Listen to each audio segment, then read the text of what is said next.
پرانے زمانے میں بنی اسرائیل کا ایک بادشاہ تھا جو کافر ہونے کے ساتھ ساتھ بہت ظالم بھی تھا، جو لوگوں کو خنزیر کا گوشت کھانے پر مجبور کرتا اور جو آدمی انکار کرتا اسے سخت سزائیں دے کر ہلاک کروا دیتا۔ پھر اس زمانے کے سب سے بڑے عابد کو بادشاہ کے پاس لایا گیا۔ لوگ اس عابد کے مرتبے اور فضیلت سے آگاہ تھے۔ لوگ نہیں چاہتے تھے کہ اس عابد بزرگ کو بادشاہ کی طرف سے کوئی تکلیف پہنچے۔ چنانچہ ایک سپاہی نے عابد سے کہا، آپ مجھے ایک بکری کا بچہ ذبح کر کے دے دیں۔ جب بادشاہ کہے گا کہ اس عابد کے سامنے خنزیر کا گوشت رکھیے تو میں وہی بکری کا گوشت آپ کے سامنے پیش کروں گا۔ بادشاہ یہ سمجھے گا کہ آپ نے اس کی خواہش کے مطابق خنزیر کا گوشت کھا لیا، اور اس طرح آپ بھی ہلاکت سے محفوظ رہیں گے۔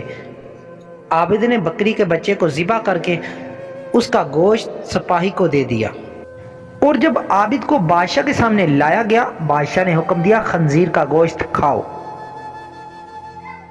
منصوبے کے مطابق تو اس سپاہی نے بکری کا گوشت عابد کو پیش کیا۔ بادشاہ نے کہا، میرے سامنے خنزیر کا گوشت کھاؤ۔ عابد نے کہا، میں ہرگز یہ خنزیر کا گوشت نہیں کھاؤں گا۔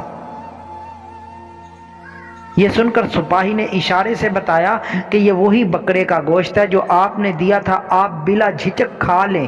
لیکن عابد نے بادشاہ کے سامنے وہ گوشت کھانے سے انکار کر دیا۔